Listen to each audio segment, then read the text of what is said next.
오늘 우리에게 주시는 하나님의 말씀은 구약성경 시편 23편 1절부터 6절입니다. 하나님의 말씀을 봉독하겠습니다. 이 말씀을 통해 하나님의 음성을 들으시기 바랍니다. 주님은 나의 목자시니 내게 부족함 없어라. 나를 푸른 풀밭에 누이시며 쉴 만한 물가로 인도하신다. 나에게 다시 새 힘을 주시고 당신의 이름을 위하여 바른 길로 나를 인도하신다. 내가 비록 죽음의 그늘 골짜기로 다닐지라도 주님께서 나와 함께 계시고 주님의 막대기와 지팡이로 나를 보살펴 주시니 내게는 두려움이 없습니다. 주님께서는 내 원수들이 보는 앞에서 내게 잔치상을 차려주시고 내 머리에 기름 부으시어 나를 귀한 손님으로 맞아주시니 내 잔이 넘칩니다.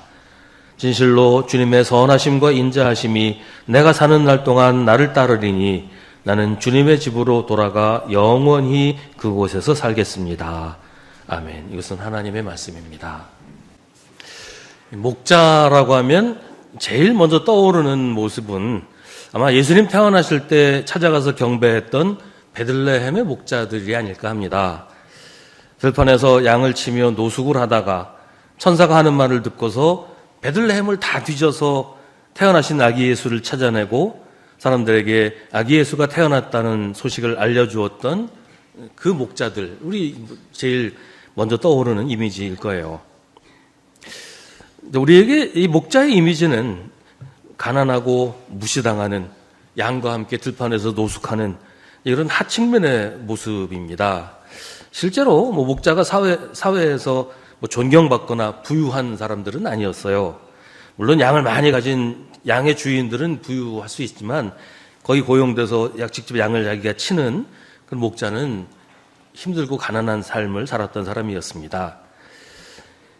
구약 시대의 목자는 신약 시대의 목자보다는 좀 더 나았을 거라고 보지만 그렇다고 그때도 신분이 높은 사람은 아니었어요. 이스라엘의 가장 위대한 왕이라고 하는 다윗이 목자 출신이지만 왕이 되었으니까 위대해진 거지 목자라서 위대해진 건 아니었거든요. 성경에서 목자는 하나님을 상징하는 표현으로 사용됩니다. 하나님이 이스라엘의 목자시라는 것이 이스라엘의 신앙 고백이었어요. 목자라는 직업이 고귀한 것은 아니었지만 가장 고귀하신 하나님을 목자라고 불렀던 것은 이스라엘이 유목민이기 때문이었습니다.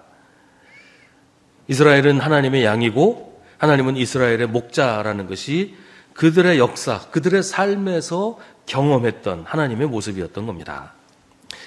양의 입장에서 보면 목자는 절대적인 존재예요.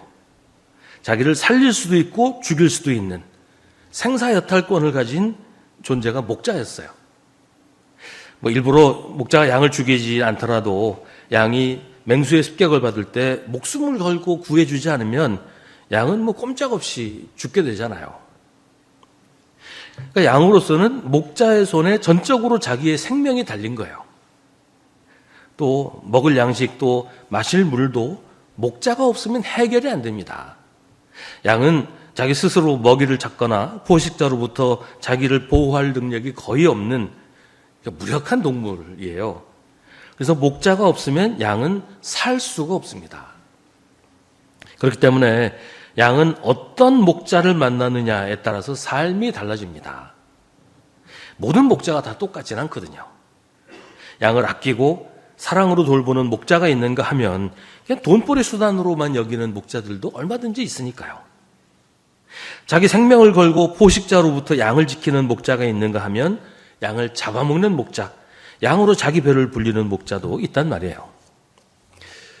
오늘 시편 23편은 주님이 나의 목자라고 노래합니다. 나를 양이라고 하면 하나님이 나의 목자시라는 거죠.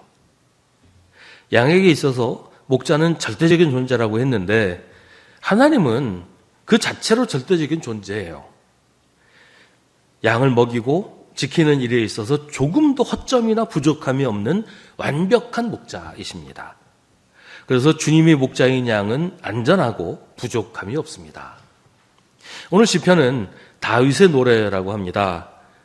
근데 이 다윗이 이 노래를 지을 때는 나이가 많이 들어서 지금까지 살아온 자기 인생을 쭉 돌아보면서 이런 노래를 불렀을 거라고 다들 얘기합니다. 지금까지 살아온 나의 삶을 돌아보니 하나님이 나의 목자가 되셔서 나를 인도하셨다 하고 다윗이 고백하는 겁니다. 그래서 자기 인생에서 부족함이 없었다라는 것이죠. 우리가 잘 아는 것처럼 다윗의 인생이 그냥 평탄하고 복되기만 한 건 아니었어요. 사울왕의 시기 때문에 죽을 고비를 여러 차례 넘겨야 했고 심지어 이스라엘에서는 살지도 못해서 원수 나라인 블레셋에 도망가서 블레셋 왕에게 자기 몸을 의탁하기도 했어요. 아들 압살롬이 반란을 일으켜서 도망다니기도 했고 부하장군인 요압의 위세에 눌려서 왕이면서도 눈치를 보면서 살아야 하기도 했습니다. 일생 동안 끊임없는 전쟁에 시달려야 했고 밧세바와의 사이에서 낳은 아들이 어려서 죽는 아픔도 겪어야 했습니다. 왕으로서의 권력과 영광은 누렸지만 오늘 시에서 노래하는 것처럼 평안하고 복된 삶은 아니었어요. 그러나 그 인생을 살아온 다윗이 자기 살아온 그날들을 쭉 돌아보면서 그렇지 않다고 노래합니다. 나는 부족함이 없는 삶을 살았다는 거예요. 왜냐하면 나의 목자이신 주님이 나를 조금도 부족함 없이 채워주셨기 때문입니다. 주님께서 나를 푸른 풀밭에 눕게 하셨고 쉴 만한 물가로 인도해 주셨습니다. 내 힘으로는 찾아갈 수 없는 풀밭이었어요. 내가 안전하게 물을 마실 수 없는 맑은 물가였습니다. 원래 그런 곳, 풀밭이 있고 깨끗한 물이 있고 이런 곳에는 양 같은 동물들을 사냥하려고 맹수들이 다 도사리고 있어요. 양 혼자 힘으로는 그런 곳에 갈 수도 없을 뿐만 아니라 혹시 어떻게 가게 되더라도 영락없이 늑대나 사자밥이 될 수밖에 없단 말이죠. 예수님의 비유 가운데 잃어버린 양을 찾아내는 목자 이야기가 있는데요. 목자가 그렇게 양을 찾아내는 이유는 그대로 두면 굶어 죽거나 목말라 죽거나 아니면 맹수의 밥이 될 것이었기 때문이에요. 그런데 주님이 나의 목자이셔서 그런 좋은 곳에서 안전하고 편안하게 풀도 뜯고 물도 마시고 누워서 쉴 수도 있었다고 다윗은 노래합니다. 그 삶이 고달프고 힘겨웠어도 다윗은 자기가 가장 편안하고 안전하게 살았다고 노래하는 겁니다. 다윗의 삶이 고달팠다는 흔적은 이 시편 여러 곳에서 드러납니다. 3절에서는 나에게 다시 새 힘을 주셨다고 하는데요. 여기서 새 힘을 주셨다는 말은 회복시키신다라는 뜻이에요. 근데 여기서 말하는 회복시킨다라는 이 말, 그 성경 원래 그 단어의 의미는 길을 잃고 헤매거나 낙심해서 죽어가는 상태에서 원래 자리, 있어야 할 자기 자리로 되돌려 놓는다라는 뜻이 있어요. 예수님의 비유에서 목자가 길을 잃어버린 양을 들쳐업고 양무리들 가운데로 양이 원래 있어야 할 그 자리로 다시 데리고 오시는 것이 회복시키시는 것이고 그게 새 힘을 주시는 일이라는 말이에요. 다윗이 잘못을 저질렀을 때도 그랬고 다른 사람 때문에 삶이 엉망이 되었을 때도 그랬어요. 하나님은 항상 다윗이 다시 제자리로 돌아오게 하셨어요. 다윗의 삶을 회복시키시고 다윗을 온전하게 하십니다. 3절은 계속해서 주님께서 주님의 이름을 위하여 바른 길로 인도하신다고 합니다. 미르바 던이라고 하는 기독교 작가가 있는데요. 그 사람이 이런 얘기를 한 적이 있어요. 어느 날 자전거를 타고 이제 비포장 도로를 달리고 있었는데 아마 그 전에 좀 비가 오고 땅이 질척질척한 상태에서 오토바이가 그 길로 지나갔나 봐요. 이제 땅이 다시 굳은 다음에 자전거를 타고 갈래다 보니까 오토바이가 지나가면서 그 바퀴 자국을 땅에 깊게 만들어 놔서 자전거 타고 가기가 불편한 거예요. 자꾸 그 오토바이 바퀴 자국에 빠지고 거기서 벗어나려면 또 자전거가 걸려 넘어지거나 자꾸 이렇게 되니까 너무 힘든 거예요.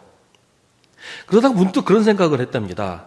야, 내가 이 바퀴 자국을 피해서 가려고 그렇게 애쓸 필요가 없이 이 바퀴 자국 따라서 한번 달려보면 어떨까? 오토바이 때문에 길에 패인 그 바퀴 자국을 따라서 자전거를 타고 하면 어떨까?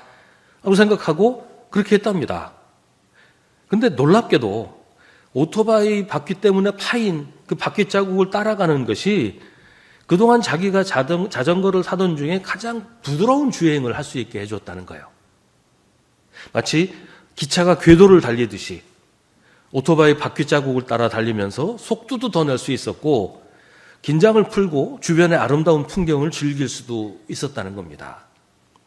오토바이 바퀴가 만든 그 자국이 마치 선로처럼 길잡이가 되었고 자기가 가려고 했던 그 목적지로 안전하고 편안하고 빠르게 인도하는 그 인도자가 되었다는 겁니다. 이제 운전하면서 처음 가는 길을 갈 때 뭐 어느 길로 가야 될지 몰라서 당황하면 내비게이션을 켜면 길을 가르쳐 주잖아요. 요즘에는 걸어서 갈 때도 스마트폰 켜면 길 안내를 잘해줍니다. 근데 가끔 운전하다 보면 그런 경우가 있어요. 내비를 켜고도 내비가 가라는 대로 안 가고 이거 내가 아는 길이야. 혹은 일로 가는 건 이상한 것 같은데 일로 갈 거야. 그리고 내비가 지시하지 않는 길로 가는 경우들이 있죠. 그러면 내비가 계속 경고를 해요. 경로를 이탈했습니다. 경로를 이탈했습니다. 저도 뭐 그럴 때가 종종 있는데 가끔 그런 생각이 들어요. 내비가 경로를 이탈했습니다. 경로를 이탈했습니다. 계속 하다가 계속 말을 안 들으면 아까 좀 더럽게 말 안 듣네. 네 맘대로 가라 그러고 자기가 다 꺼져버리지 않나. 그런 생각을 한 번씩 할 때가 있어요. 근데 내비 말 안 듣고 멋대로 가다가 엉뚱한 길로 가서 멀리 돌아가거나 다른 데로 가게 되는 경우도 종종 있거든요. 하나님은 우리를 바른 길로 인도하십니다.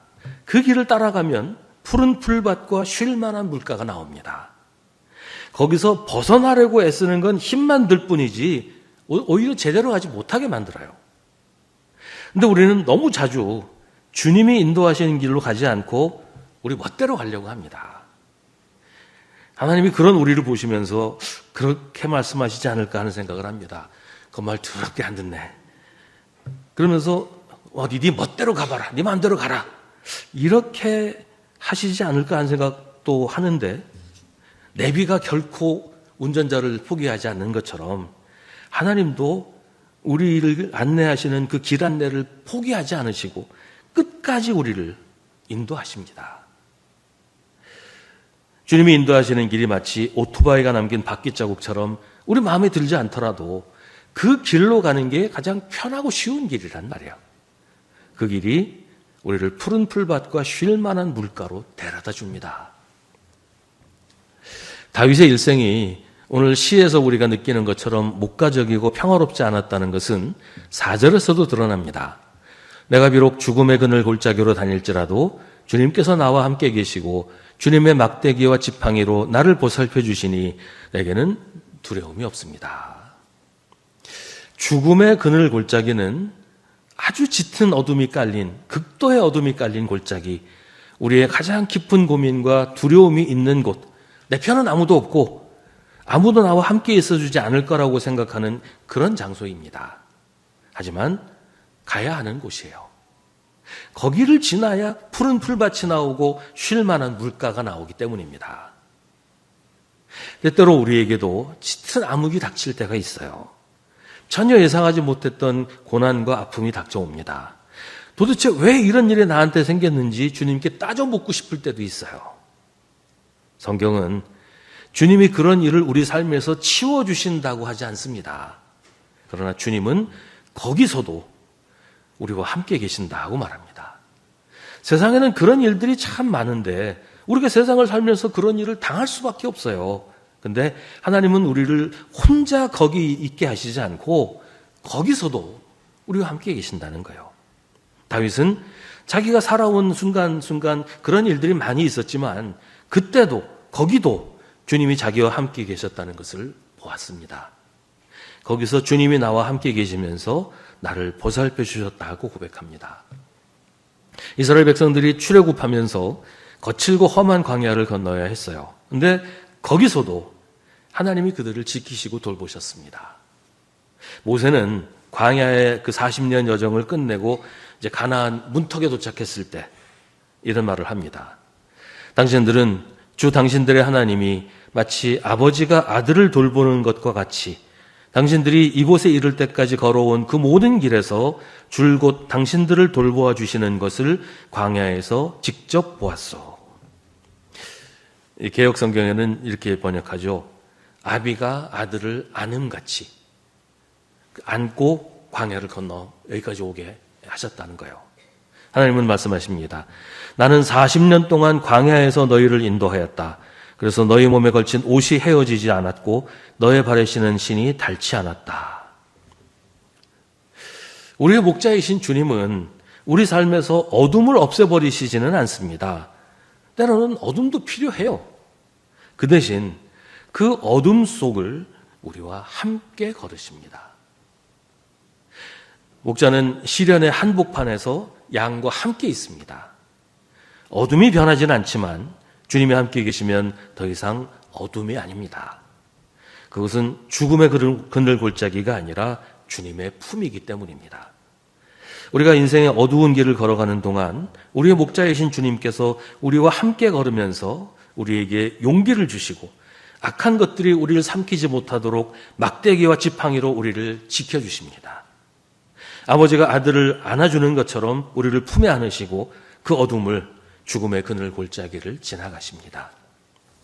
예수님의 제자들이 풍랑으로 몹시 시달리는 뱃속에서 두려워 떨고 있을 때 그때 예수님은 기도하시러 다른 곳에 계시는 바람에 같이 배를 타지 않으셨어요. 근데 그때 예수님이 물 위를 걸어서 제자들에게 가셨습니다. 예수님이 왜 그렇게 하셨을까요? 왜 물 위를 걸어서 가셨을까요? 내가 물 위를 걸을 수 있다는 걸 자랑하려고 그러셨을까요? 예수님은 겁이 질려 있는 제자들에게 말씀하십니다. 안심하여라. 나다. 두려워하지 말아라. 예수님이 걸어서 물 위를 걸어서 굳이 파도치는 물 위를 걸어서 제자들이 탄 배로 가신 이유는 제자들과 함께 있으시기 위해서였어요. 다른 아무 이유가 없습니다. 제자들과 함께 있으시기 위해서였어요. 풍랑이 몰아치고 있어요. 배를 띄울 수가 없어요. 지금 그 갈릴리 호수 한복판에 배가 떠서 막 시달리고 있는데 그 배를 제자들이 있는 배에 가려면 다른 배를 타고 가야 되는데 파도가 심하니까 배를 띄울 수가 없단 말이에요. 아무도 배를 띄워주지 않아요. 그럼 어떻게 갑니까? 물 위를 걸어서 가는 것 말고는 다른 방법이 없어요. 그래서 예수님이 걸어서 가신 거예요. 다른 아무 이유가 없습니다. 제자들한테 가시려고 그러신 거예요. 제자들과 함께 있으시려고요. 예수님이 늘 물 위를 걸어 다니신 게 아니잖아요. 성경에 예수님 물 위를 걸어가신 얘기 딱 한 번 나옵니다. 제자들한테 가셔야 되는데 다른 방법이 없으니까 걸어서 가신 거예요. 그러니까 중요한 것은 예수님이 물 위를 걸으셨다 이게 아니고 물 위를 걸어서라도 제자들한테 가셨다는 게 중요한 거예요.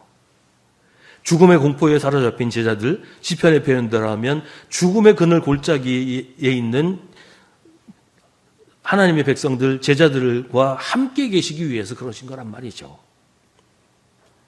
우리의 두려움, 우리의 낙심은 우리를 고립시킵니다. 내 옆에 아무도 없다고 생각하게 만들어요. 근데 바로 그때 주님이 우리와 함께 걷고 계십니다. 우리를 회복시키시고 바른 길로 인도하십니다. 우리는 우리 삶에 죽음의 그늘 골짜기 같은 건 없었으면 좋겠다고 생각하지요. 고난이나 시련은 우리를 피해서 갔으면 좋겠다고 생각합니다. 근데 바로 그때 주님이 우리와 함께 계신다는 건 쉽게 잊어버려요. 다윗은 자기 인생을 돌아보면서 자기가 그런 골짜기를 수도 없이 지나왔다는 것을 깨닫습니다. 그리고 그때마다 주님이 함께 하셨다는 사실도 깨닫습니다. 우리의 고난은 주님이 주시는 은혜의 자리입니다. 우리의 아픔은 주님이 주시는 은혜를 받을 장소입니다. 그러니 도망갈 것도 아니고 회피할 일도 아니에요. 내가 비록 죽음의 그늘 골짜기로 다닐지라도 주님께서 나와 함께 계시고 주님의 막대기와 지팡이로 나를 보살펴 주시니 내게는 두려움이 없습니다. 5절은 4절하고 비슷하지만 조금 다른 상황이에요. 주님께서는 내 원수들이 보는 앞에서 내게 잔치상을 차려주시고 내 머리에 기름 부으시어 나를 귀한 손님으로 맞아주시니 내 잔이 넘칩니다. 원수들이 나를 지금 노려보고 있어요. 틈만 하면 달려들어서 나를 해치려고 하고 있어요. 이런 아주 다급하고 위험한 상황이에요. 여기서 말하는 원수들은 나를 조롱하고 나를 넘어뜨리고 나를 해치려고 하는 사람들인데 내가 뭘 잘못해서가 아니에요. 내가 옳지 못해서가 아니고 자기들의 악한 행동에 동조하지 않는다고 나를 미워하고 나한테 안갚음하려고 하는 거지요. 주님은 그런 자들이 보는 앞에서 나한테 잔치상을 차려주십니다. 이 잔치상을 차린다는 게 뭐겠어요? 잔치상을 차린다는 얘기는 잔치를 베푼다는 얘기죠. 잔치를 베푸는 건 왜 그래요? 잔치를 할 만한 일이 있으니까 잔치를 하는 거란 말이에요. 지난번에 동계올림픽 끝나고 얼마 후에 이제 반포를 지나가는데 거기 세화여고 앞을 지나가다가 현수막이 걸린 걸 봤어요. 그 현수막에 뭐라고 써 있냐면 자랑스러운 세화의 딸 최가온 심석희 이렇게 써 있더라고요. 그 동계올림픽에서 금메달 딴 사람들이죠. 이제 세화여고 졸업생들인가 봐요. 이렇게 플랜카드를 건 이유는 축하할 일이 있으니까 건 거잖아요. 그냥 아무 이유 없이 그냥 걸지는 않는단 말이에요. 하나님이 우리를 위해서 잔치를 베푸신다. 우리를 위해서 플래카드를 걸어주신다고 하면 그럴 만한 일이 있어야 되잖아요. 근데 없어요. 그러면 하나님이 그럴 만한 일을 만들어주신다는 뜻이에요. 우리가 뭘 잘해서가 아니고 우리가 잔치할 만한 기쁜 일이 있어서가 아니고 하나님이 우리에게 잔치를 벌일 만한 기쁜 일을 만들어주셔서 원수들이 보는 앞에서 잔치를 벌여주신다는 겁니다. 그 잔치에서 주님은 내 머리에 기름을 부어주시고 잔이 넘치도록 부어주십니다. 주님은 항상 우리한테 넘치도록 부어주십니다. 주님이 주시는 것에는 한계가 없어요. 한계가 있는 것은 언제나 하나님의 은혜를 받아들이는 우리의 믿음이에요. 우리의 믿음이 너무 조그마니까 하나님이 퍼부어 주셔도 그걸 제대로 받지를 못한다는 거예요. 우리가 마음을 열고 믿음으로 하나님의 은혜를 받으면 그 은혜가 우리 삶에 넘치게 되는 겁니다. 그런 우리의 모습을 보면 우리 원수도 우리를 부러워하면서 어떻게 저렇게 살 수 있나, 어떻게 저런 은혜를 받을 수 있나 궁금하게 여기게 될 거란 말이죠. 6절은 자기 일생을 돌아본 다윗이 자기 삶을 한마디로 노래하는 겁니다. 진실로 주님의 선하심과 인자하심이 내가 사는 날 동안 나를 따르리니 나는 주님의 집으로 돌아가 영원히 그곳에서 살겠습니다. 여기서 주님의 인자하심이라고 하는 이 말은 주님의 약속에 근거한 변치 않는 사랑을 말합니다. 변치 않는 사랑이라고 말하는 것은 하나님이 변덕스럽지 않다. 하나님의 사랑은 변함이 없이 언제나 한결같다. 이런 뜻인데요. 문제는 하나님 쪽이 아니라 언제나 사람 쪽이에요. 우리가 변하고 우리가 실패하더라도 하나님의 사랑이 변하지 않는다. 그런 말이에요. 우리가 하나님을 잊고 살아도 우리가 사랑받을 자격이 있느냐 없느냐와 상관없이 하나님께서는 스스로 맺으신 언약 때문에 끝까지 우리를 책임지시고 돌보신다는 겁니다.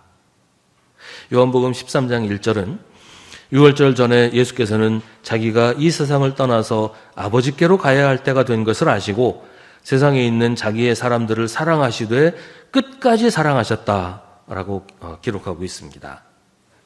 끝까지 사랑하시는 사랑. 우리가 부족하고 실수가 많고 늘 하나님을 잊고 살아도 하나님의 사랑은 끝까지 변함이 없다는 거예요. 우리의 목자이신 하나님의 선하심과 인자하심은 내가 사는 날 동안 나의 일생 동안 변함없이 나와 함께 하십니다. 나를 따르리니에서 따른다는 말은 우리말로는 상당히 좀 부드럽게 표현한 거예요. 이 말이 원래 가진 의미는 좀 굉장히 과격합니다. 원래 이 단어는 추역하다, 사냥하다라는 뜻이에요. 요새 전쟁 여러 곳에서 많은데 전쟁하는 장면을 보면 그런 모습을 많이 봐요. 비행기, 전투기가 날아오거나 미사일이 날아와서 폭격을 하잖아요. 그 밑에서 방공망이 가동이 돼서 날아오는 비행기나 미사일이 발사돼서 격추를 시켜요.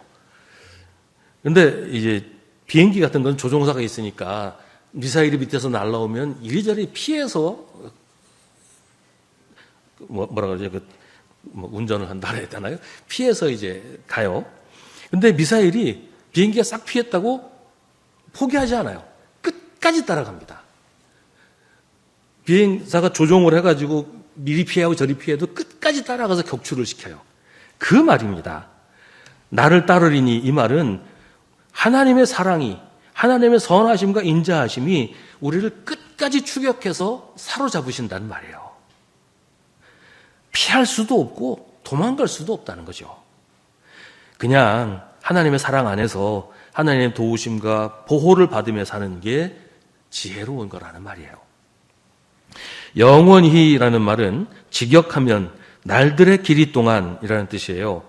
우리가 사는 모든 날 동안 하나님이 우리를 돌보실 뿐 아니라 세상의 모든 날들이 존재하는 동안, 그러니까 창세 때부터 종말까지 그 모든 시간에, 모든 날에, 모든 순간에 하나님의 선하시고 인자하심이 우리를 추격하시고 붙잡으시고 사로잡으신다는 말입니다. 하나님의 사랑이 우리를 놓치는 법은 없습니다. 한순간도 우리가 하나님 없이 혼자 있는 시간이 없습니다. 하나님이 우리를 잠깐 놓치시는 빈틈을 노려서 우리를 해치고 무너뜨리려고 하는 모든 시도는 헛수고일 뿐이에요. 그런 시간은 오지 않기 때문입니다. 오늘 시편은 하나님은 우리의 목자라고 노래합니다. 목자는 항상 양과 함께 있습니다. 양과 함께 자고 양과 함께 생활을 해요. 혹시 양이 도망가도 목자는 끝까지 쫓아가서 양을 찾아내서 들쳐업고 양의 우리로 돌아옵니다. 하나님은 멀리 계신 분이 아니라 항상 우리와 함께 계시는 목자입니다. 오늘 시에서 노래하는 것처럼 하나님은 우리와 함께 걸으십니다. 우리 인생 여정의 동반자가 되어주십니다. 오래전에 많이 불렀던 복음송 가운데 이런 노래가 있어요. 내 인생 여정 끝내어 강 건너 언덕 이를 때 하늘문 향해 말하리 예수 인도하셨네. 이 가시밭길 인생을 허덕이면서 갈 때에 시험과 환난 많으나 예수 인도하셨네. 내 밟은 발걸음마다 주 예수 보살피시사 승리의 개가 부르며 주를 찬송하리라. 매일 발걸음마다 예수 인도하셨네. 성도 앞에 나의 무거운 죄짐을 모두 벗고 하는 말 예수 인도하셨네. 주님은 기쁠 때나 슬플 때나 건강할 때나 아플 때나 우리 손잡고 우리와 동행하십니다. 우리의 목자가 되어주셔서 멀리 있지 않으시고 항상 우리와 함께 계십니다. 우리도 때로는 죽음의 그늘 골짜기를 건너야 하지만 거기서도 주님은 우리와 함께 계십니다. 거기서 주님의 막대기와 지팡이로 우리를 보호하시고 맹수와 맹렬하게 싸우십니다. 악한 것들을 향해 호통을 치시면서 우리를 보호하시고 인도하십니다. 우리가 주님을 피해 도망가도 주님은 끝까지 우리를 추적해서 붙잡아 주십니다. 그래서 우리도 노래합니다. 주님은 나의 목자시니 내게 부족함 없어라. 진실로 주님의 선하심과 인자하심이 내가 사는 날 동안 나를 따르리니 나는 주님의 집으로 돌아가 영원히 그곳에서 살겠습니다. 우리 마음에 불만이 있습니까? 하나님께 대해서 아쉬움과 원망이 있습니까? 오늘 이 시를 소리내서 읽어보세요. 주님은 나의 목자시니 내게 부족함 없어라. 우리 삶에서 이 시가 진리라는 것을, 이 말씀이 바로 나의 이야기라는 것을 고백하게 될 것입니다. 기도하겠습니다. 우리의 목자이신 주님, 양은 목자의 음성을 알아듣는다고 하는데 저희는 주님의 음성을 분별하지 못하고 엉뚱한 소리를 따라가곤 합니다. 그런 우리를 끝까지 사랑하시고 끝까지 동행하시는 주님께 감사드립니다. 때로 힘들고 지쳐서 혼자 남겨졌다고 생각하게 될 때도 그때도 누구보다 가까이 주님이 계시고 주님의 막대기와 지팡이로 저희를 지키시고 계신다는 사실을 잊지 않게 하여 주옵소서. 언제나 우리와 함께 계시는 주님을 우리도 사랑하여 주님 손 놓지 않고 늘 주님 품에 살게 하여 주옵소서. 주님과 동행하는 것을 기뻐하며 살게 하여 주옵소서. 예수님의 이름으로 기도합나이다. 아멘. 성부, 성자, 성령 삼위일체 하나님의 사랑과 은혜와 인도하고 교통하심이 주님을 예배하며 하나님 뜻대로 살기로 다짐하는 모든 성도들과 우리의 가정과 일터와 꿈과 소망 가운데 세상 끝날까지 늘 함께 하시기를 간절히 축원하옵나이다. 아멘.